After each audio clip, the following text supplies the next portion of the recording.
सर्वे भ्रातरे भगिन्यः नमो नमः। आज हम हल संधि का अध्ययन करेंगे।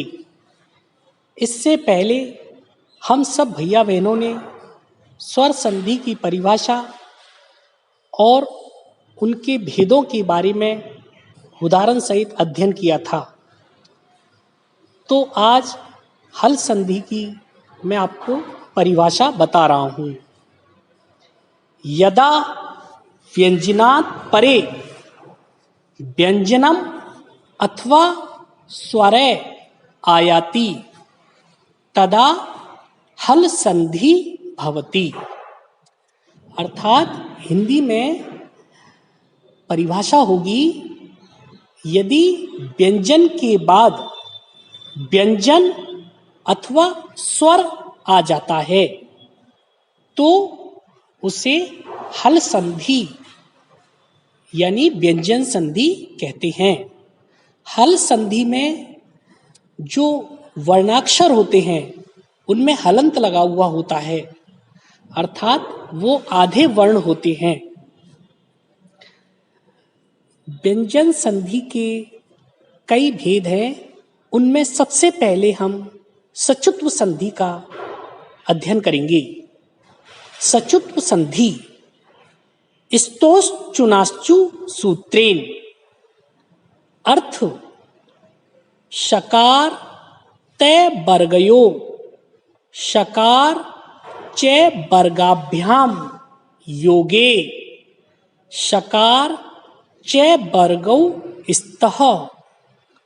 अर्थात यदि पहले पद में से या ते वर्ग के बाद में श अथवा च वर्ग हो तो श में अर्थात सलेट वाला से सलगम वाले श में बदल जाता है और ते वर्ग च वर्ग में बदल जाता है।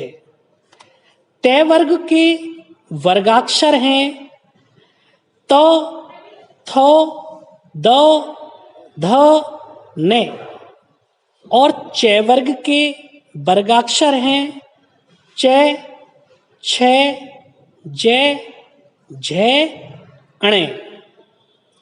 इसमें ये ध्यान में रखेंगे कि त वर्ग च वर्ग में और च वर्ग का पहला वर्ण ते वर्ग में, थे छ में या छ थे में, द जे में या जे दे में, ध झे में या झ ध में, ने अणे या अणे ने में ही बदलता है। अर्थात ते वर्ग का पहला अक्षर च वर्ग के पहले अक्षर में, ते वर्ग का दूसरा अक्षर च वर्ग के दूसरे अक्षर में, ते वर्ग का तीसरा अक्षर च वर्ग के तीसरे अक्षर में और ते वर्ग का चौथा अक्षर च वर्ग के चौथे अक्षर में, ते वर्ग का पांचवा वर्ण च वर्ग के पांचवें वर्ण में ही बदलेगा। इसे ही सचुत्व संधि कहते हैं। इसे हम और अच्छे से उदाहरण की सहायता से समझ सकते हैं। पहला उदाहरण है हरिश धन शेते। यहां पर संधि के पहले पद में अंतिम वर्ण श और इसके बाद दूसरे पद के प्रारंभ में श वर्ण आ रहा है। यदि से सलेट के बाद सलगम वाला से आता है तो वह जब पदों का संयोग होगा तो सलेट वाला से सलगम वाले से अक्षर में ही बदलेगा। इसीलिए हम देखते हैं कि श का श होने पर जो पद बनता है वह है हरिष्येते, अर्थात श का श बदल जाने पर पद बना हरिष्येते, और हरिष्येते का विच्छेद होगा हरिष धन सेते। इस तरह से दोनों पद आपस में बदल सकते हैं। अगला उदाहरण है सत धन चित।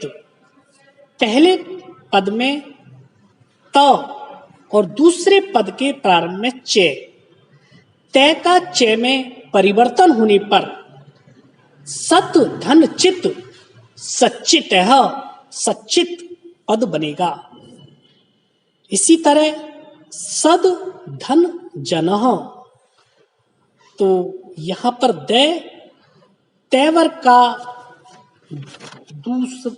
तीसरा वर्ण है, तो तय वर्ग का तीसरा वर्ण च वर्ग के तीसरे वर्ण में बदलता है, तो द का ज होने पर पद बनेगा सज्जनः। चौथा उदाहरण है रामस धन च।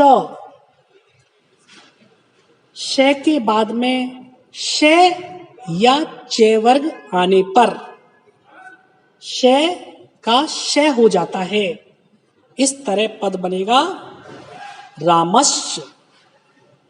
उद धन ज्वल, द का ज होने पर उज्ज्वलः। सारिंगण धन जय, न का न होने पर सारिंगण जयः पद बनेगा।